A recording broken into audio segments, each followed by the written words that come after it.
Hello friends, question किसी भी तरीक़ा से पूछा जा सकता है। जैसे कि यहाँ पर है कि give an illustrate account of 3 germinal layers in चीक।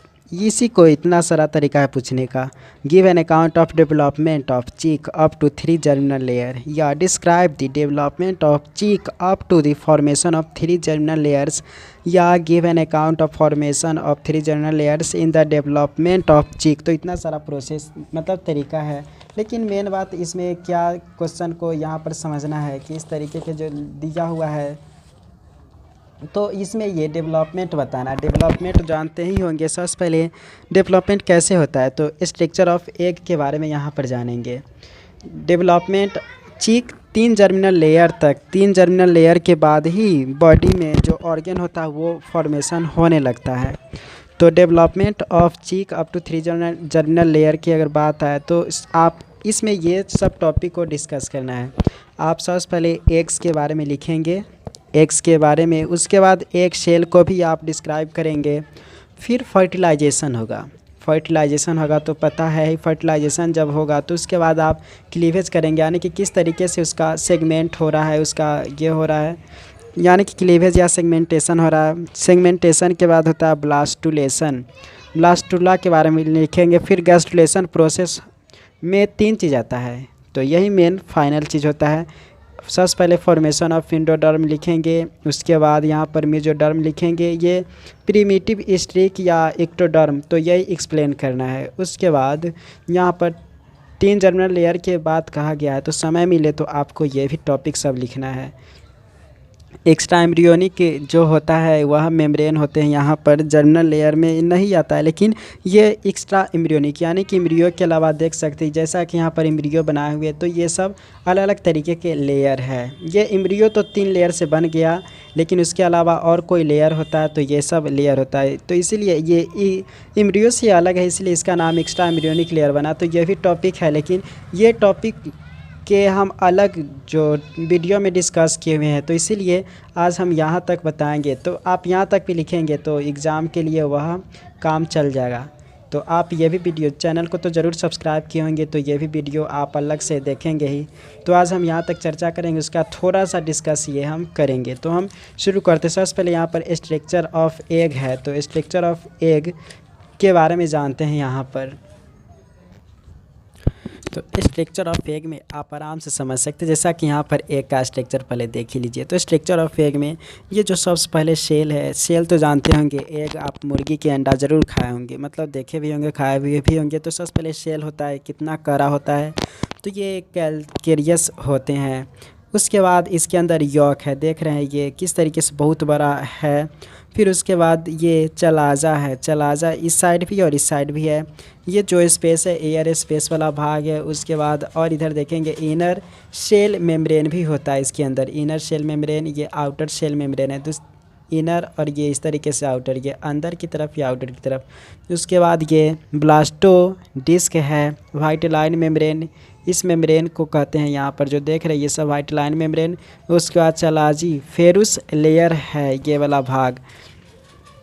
तो यही सब है एग के स्ट्रक्चर के बारे में लिख दीजिए तो आपका हो जाएगा structure of eggs.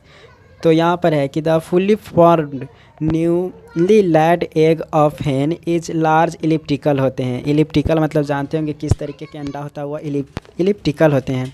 With one end broader than the other, तो ये होता है, ये एक एंड थोड़ा ज़्यादा बड़ा होता है। It contains a large amount of yolk, so it is polylecithal और मेगैलोलेसिथल एग कहते हैं, क्योंकि एक साइड देख रहे हैं यहाँ पर कितना, ये कितना बड़ा एंड है और यहाँ पर छोटा एंड है, तो इसीलिए इसको कहते हैं पॉलीलेसिथल एग या मेगैलोलेसिथल एग।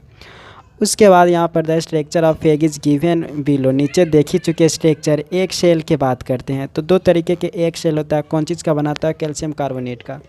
तो the fully formed egg of hen is surrounded by a calcareous shell, जो कि है यहाँ पर सेल ऑफ कैल्शियम कार्बोनेट जिस लाइम, यहाँ पर CaCO3 the colour is white होते हैं और मोर और लेस ब्राउन होते हैं। Beneath the shell there is a shell membrane होते हैं, 2 लेयर्स होता है। जैसे कि आउटर जो होता है वह थिक मेम्ब्रेन होता है, उसी को आउटर शेल मेम्ब्रेन कहते हैं। और उसके बाद देखते हैं कि इनर थिन जो मेम्ब्रेन होता है वह इनर शेल मेम्ब्रेन होता है। द 2 मेम्ब्रेन्स आर सेपरेटेड होता है broad end I by means of air space, दोनों के बीच में एयर स्पेस होता है। This is for respiration and also act as intermediate of embryos and external media. ये इंटरमीडिएट की तरह वर्क करता है यहाँ पर, ये दोनों जो एयर स्पेस है। तो शेल के बारे में जान लिए, स्ट्रक्चर ऑफ एग। अब बात करते फर्टिलाइजेशन। फर्टिलाइजेशन के बाद ही तो डेवलपमेंट शुरू होगा। तो फर्टिलाइजेशन की जानते हैं कि द ओवम रिलीज्ड होता है in the body cavity in it मतलब इज इन सिंपल फॉर्म। तब फर्टिलाइजेशन होता है इंटरनल होते, जानते होंगे इंटरनल किस तरीके से होता है। And takes place in upper most part of the oviduct before the deposition of albumen around. तो यहीं पर है कि फर्टिलाइजेशन होता है, आइडिया होता है कहाँ पर, upper most part of the oviducts before the deposition of albumen around it. तो ये फर्टिलाइजेशन इस तरीके से होता है। फर्टिलाइजेशन की during the process several spermatozoa, मतलब जैसे ही ये जाना चाहता है enter the nucleus of ovum, ovum के पास जाना चाहता है, तो the nucleus of only one spermatozoa fuse करता है विथ न्यूक्लियस के साथ ऑफ वन oocyte, मतलब ओवम से। और of the female is fertilization the nuclei of spermatozoa जो होता है वह शॉर्ट होता है। तो शॉर्ट छोटा तो होता है स्पर्म, हमेशा पता ही होगा, ओवम से। तो यहाँ पर हमने क्लीवेज मतलब ये फर्टिलाइजेशन के बारे में भी जान लिया। अब यहाँ पर हम जानते हैं सेगमेंटेशन और क्लीवेज के बारे में। दोनों का एक ही नाम है, और सेगमेंटेशन एंड क्लीवेज मीन्स हो गया the process of segmentation is equally but incomplete होते हैं विच starts in immediate after the formation of zygote. There is a large amount of yolk in the hen's egg, therefore the cleavage is limited होता है। Limited होता है cleavage क्योंकि एक side बहुत ज़्यादा हो जाते हैं यॉक से, यॉक जो सेल होते हैं इसीलिए। उसके बाद यहाँ पर limited only to the centre of a small whitish disc of the animal pole, the furrows never pass through entire ovum, therefore is known as partial, या इसी को मेरोब्लास्टिक क्लीवेज कहते हैं। क्योंकि यहाँ पर देख रहे हैं कि धंस जाता है, never pass through entire ovum, ovum से कभी पास नहीं होता है। तो यहाँ पर पार्शियली मेरोब्लास्टिक क्लीवेज कहते हैं। द सेंट्रल पार्ट ऑफ, बीच वाला पार्ट जो होता है cells, peripheral part called periblast और मार्जिनल जोन कहते हैं। यहाँ पर आप इसका जो अभी देखे हैं वो क्लीवेज इनहेंस इस तरीके से था। सबसे पहले तो यहाँ पर है ये फर्स्ट फ्लोर, यानी कि धंसना स्टार्ट यहाँ पर हुआ। ये ब्लास्टो डिस्क है, क्योंकि ब्लास्टुलेशन प्रोसेस हो रहा है तो ये ब्लास्टो डिस्क है। अब यहाँ पर एक से देख रहे हैं ये जो दो ये ब्लास्टोमर्स बन रहा है धीरे धीरे, बीच वाला भाग ब्लास्टोमर्स है। यहाँ पर देख रहे हैं किस तरीके का स्ट्रक्चर है, ये थोड़ा सा धंसा था, उसका थोड़ा और धंस रहा है, देख सकते इस तरीके से कितना सारा बन रहा है। तो ये सेकेंड फ्लो हुआ। उसके बाद ये देखेंगे तो ये टर्शियरी फ्लो मान सकते, इस तरीक़ा से बहुत सारा प्रोसेस धंसते रहता है। तो ऐसे ही प्रोसेस होते होते ऐसा स्ट्रक्चर होता है। तो ये जो आया यानी कि मार्जिनल सेल्स ये पेरी ब्लास्ट है। उसके बाद यहाँ पर है सेंट्रल सेल जिसको ब्लास्टोडर्म टर्म दिया गया। तो ये स्ट्रक्चर क्लीवेज इनहेंस एक इस तरीके से होता है, तो वही प्रोसेस है। उसके बाद देख ही चुके हैं कि किस तरीके से होता है। सबसे पहला में ये है, तो यही इसी के बारे में नीचा लिखा हुआ है। तो सबसे पहले में क्या देखे थे कि the first cleavage furrow is vertical था and passes through both animal and vegetal pole की तरह यह गाया।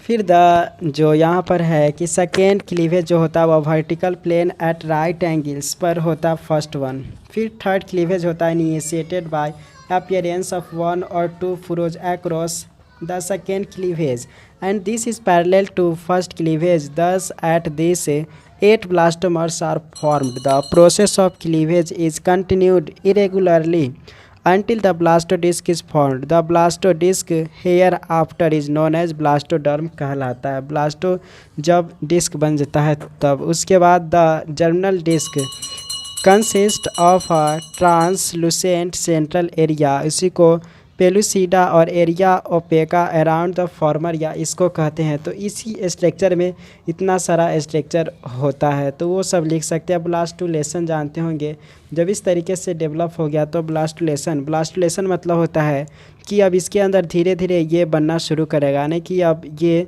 घूमना शुरू होगा। गोला वाला स्ट्रक्चर अब इस तरीके से ये होगा, फिर इस तरीके से वही धीरे धीरे, तो ब्लास्टुलेशन वही होता है। तो at the time when the eggs are laid they are blastula condition, जैसे ही eggs are laid they are blastula condition में रहता है।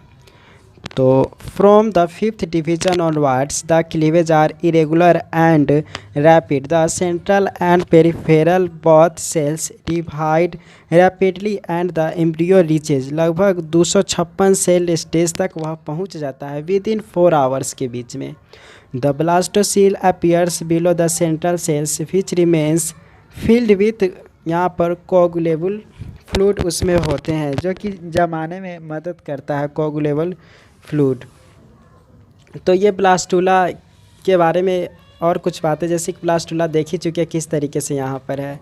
तो ये एंटीरियर पार्ट है, पोस्टीरियर पार्ट है। तो एंटीरियर एंड पोस्टीरियर पार्ट में स्ट्रक्चर को देख सकते हैं यहाँ पर। एरिया ओपेका ये तो पहले ही जान चुके हैं, एरिया ओपेका वाला स्ट्रक्चर। उसके बाद ये लैटरल मेसोडर्म है, एरिया ओपेका, ये एरिया ओपेका जो कि लुसेंट फॉर्म होता है, ट्रांसलुसेंट। एरिया पेलुसिडा यहाँ पर है, एपिडर्मल, इक्टोडर्म, न्यूरल, इक्टोडर्म, फिर नोटोकॉर्डल मेसोडर्म के भाग है। जोमैटिक मेसोडर्म ये सेल्स वाला भाग को कहते हैं लैटरल मेसोडर्म, फिर प्रीकॉन्ड्रल मेसोडर्म, फिर है लिमिट ऑफ एम्ब्रियोनिक एपिडर्म्स। तो ये सब इसी में आएगा। अभी टर्म के बारे में देखे हैं तो सबका अलग अलग नाम है और पता चलेगा। सबसे बाहर वाला को एपिडर्म या एक्टोडर्म नाम कहा गया, बीच वाला को मेसोडर्म और अंदर वाला को एंडोडर्म। तो ये देख रहे हैं कि प्री जम्पिव एरिया इन चिक ब्लास्टोडर्म बिफोर गैस्ट्रुलेशन, गैस्ट्रुलेशन से पहले ये प्री जम्पशन किया गया है कि इस तरीके के एरिया चीक में होता है। तो इस तरीके के ये गैस्ट्रुलेशन से पहले ऐसा होता है। और देख सकते हैं यहाँ पर कि presumptive area in chick blastomere before gastrulation. तो इस तरीके से भी स्ट्रक्चर को बताया है, जैसे ये गैस्ट्रुलेशन शुरू होने से पहले ऐसा रहता है और ऐसा भी होता है। देख रहे हैं किस तरीके से ब्लास्टोसील है और यही चलकर आगे अब लेयर बनाना शुरू करेगा ऐसा स्ट्रक्चर होने के बाद।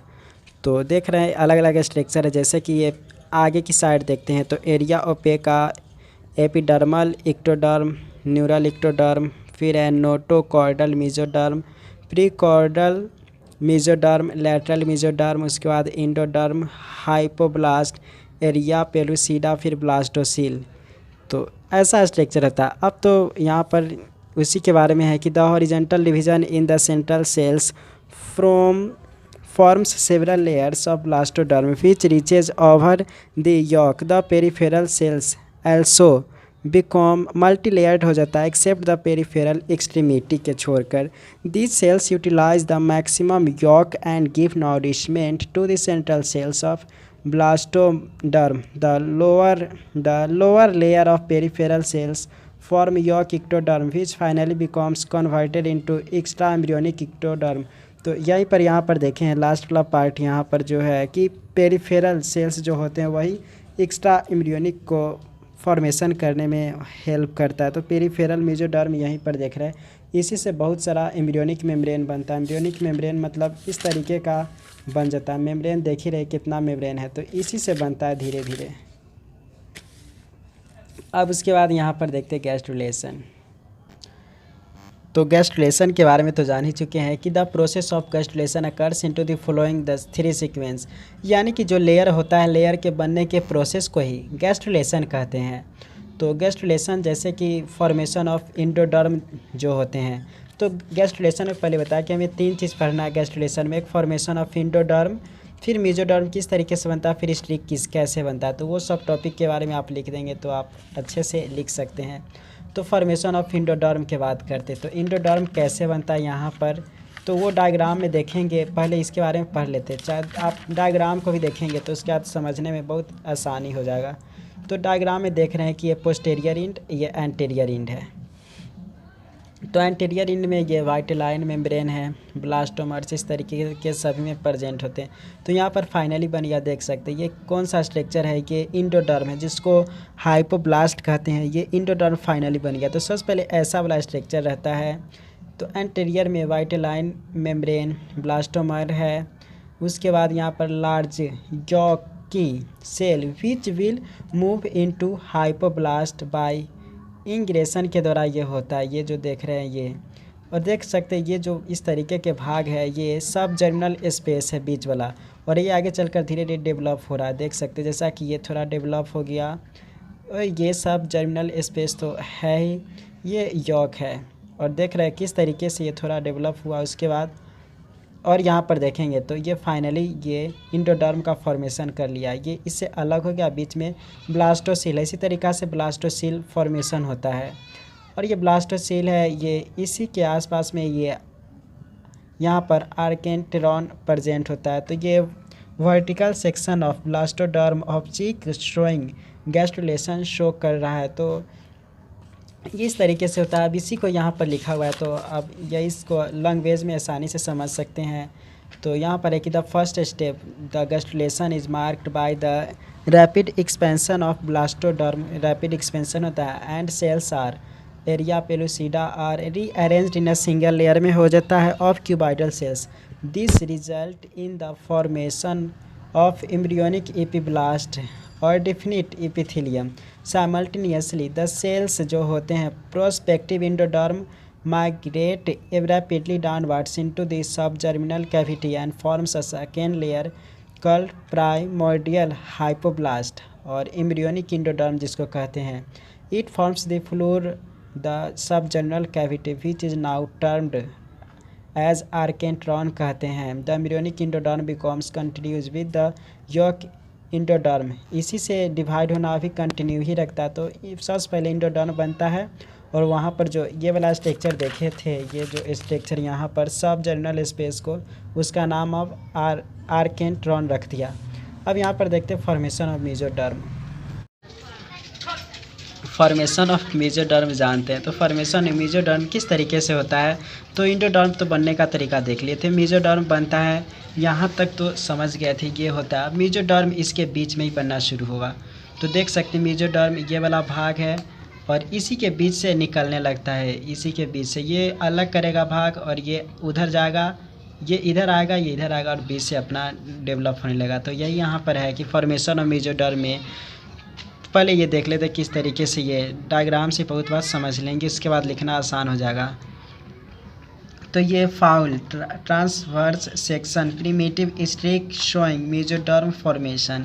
Sagittal section of chick embryo showing mesodermal formation हो रहा है, मेसोडर्मल फॉर्मेशन।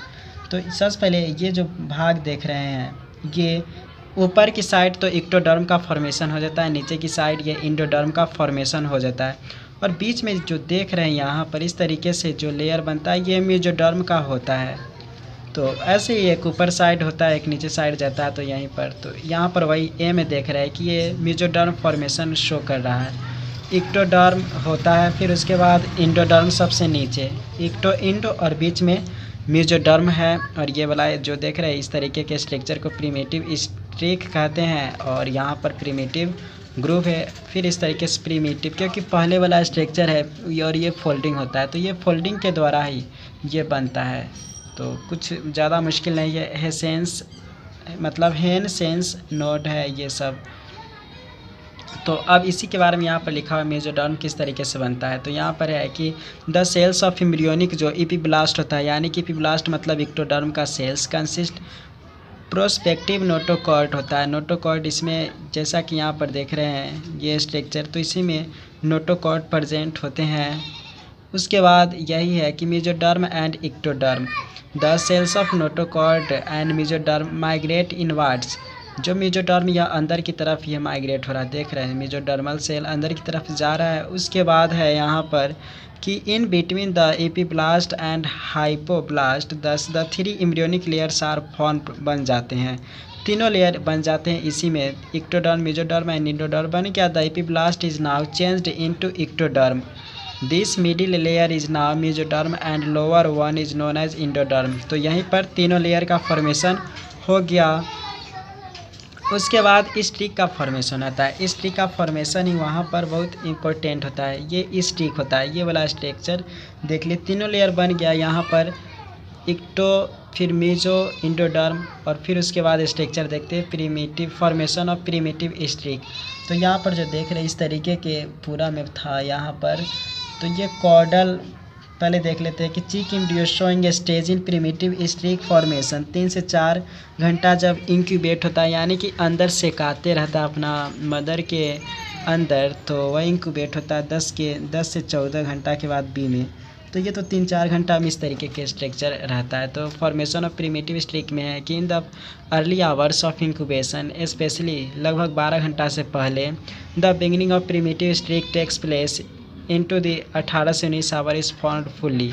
12 घंटा से पहले ये शुरुआत होते रहता है। थिकनिंग एरिया ऑफ ब्लास्टोडर्म, देख रहे एकदम थोड़ा थोड़ा मोटा हो रहा है एरिया, और यही आगे चलकर यहाँ पर प्रिमिटिव स्टिक फॉर्मेशन कर देता है। 10-12 घंटा के बाद ये ऐसा स्ट्रक्चर हो जाता है। तो स्टिक यही है, स्टिक बनने से बहुत सारा फ़ायदा होता है। स्टिक बनने से यहाँ पर देख रहे हैं कि बहुत सारा एरिया बन जाता है, जैसे इंटेस्टाइनल पोर्टल इसी से बनता है। बहुत सारा पार्ट, जो इम्पोर्टेंट पार्ट होता है स्टिक से ही बनता है। तो स्टिक जब बन जाता है तो यहाँ पर as a result of the mass movement of cells the mesoderm and notochordal cells migrate along the middle line in the area pellucida. तो एरिया पेलुसिडा यहाँ पर देख रहे हैं, इसी में ये सब पार्ट आ जाता है। और the accumulation of cells is seen on the surface of blastoderm, के पास में यह एक्यूमुलेट होने लगते रहता है, जमा सेल्स यहाँ पर होने लगता है। और the dark opaque streak it is known as primitive streak होता है। तो प्रिमिटिव स्टिक ऊपर भी थे, नीचे भी देख लिए। It is situated on the blastodisc, its group is called primitive group कहलाता है। प्रिमिटिव ग्रुप यानी कि जाम ग्रुप वाला स्ट्रक्चर कहलाता है। एंड इट इज़ फ्लैकेंड और both the sides by the two primitive ridges होते। posteriorly it ends in a primitive plates and anteriorly in the primitive pit। immediately जो होता है anterior to the primitive stick elevation appears होने लगता है। इसी में elevate मतलब बाहर निकलने लगता है, और इसी को हेसेंस नोड कहते हैं। तो हेसेंस नोड आपने पीछे भी देखा होगा, इस तरीके से जो नोड होता है यही हेसेंस नोड है। तो यही इस तरीके के स्ट्रक्चर होता है। और which is only transitory stage at later on stems forward to form a tissue. तो इसी को हेड प्रोसेस कहते हैं, यानी कि अब हेड बनना शुरू हो गया। The primitive streak represent the long axis of the embryo. ये प्रिमिटिव स्ट्रिक देख रहे हैं, यही एम्ब्रियो का सबसे लॉन्ग एक्सिस होता है। एक्स्ट्रा एम्ब्रियोनिक मेम्ब्रेन तो बहुत अच्छे से एक्सप्लेन तो करेंगे ही, फिर भी यहाँ पर कुछ देख लेते हैं कि एक्स्ट्रा एम्ब्रियोनिक मेम्ब्रेन में जो होता है, जैसे कि birds, reptiles and mammals protect होते रहता है आउटर शॉक के द्वारा। तो इस तरीक़ा से ये भी है, तो ये भी अंदर ये सुरक्षित रहता है। तो यहाँ पर है कि एक्स्ट्रा एम्ब्रियोनिक मेम्ब्रेन उसके आसपास बन जाता है, ताकि उसके भोजन प्राप्त हो सके एम्ब्रियो का जो है। तो यही है यॉर्क सेक को किस तरीके से होता है ये। तो यॉर्क सेक के फॉर्मेशन और फंक्शन देख लिए होंगे। डेवलपमेंट ऑफ कोरियन ये भी आगे देखेंगे ही। उसके बाद यहाँ पर तो बात करें तो आप यहाँ तक भी लिखेंगे तो इसका आंसर हो जाएगा। अब मन है तो यॉर्क सेक का तो देख सकते, पूरे यॉर्क सेक वाला ही है। तो इतना भी जितना देखे उतना भी लिख देंगे तो वही है। 3 जर्मिनल लेयर तक कहा गया है लिखने के लिए, तो इतना लिखेंगे तो हो जाएगा। और ये भी आप पढ़ेंगे ही, तो चाहे तो मन हो तो लिख सकते हैं ये एक्स्ट्रा एम्ब्रियोनिक लेयर। तो ऐसे ही पढ़ने के लिए चैनल को सब्सक्राइब कर लीजिए। So thanks for watching.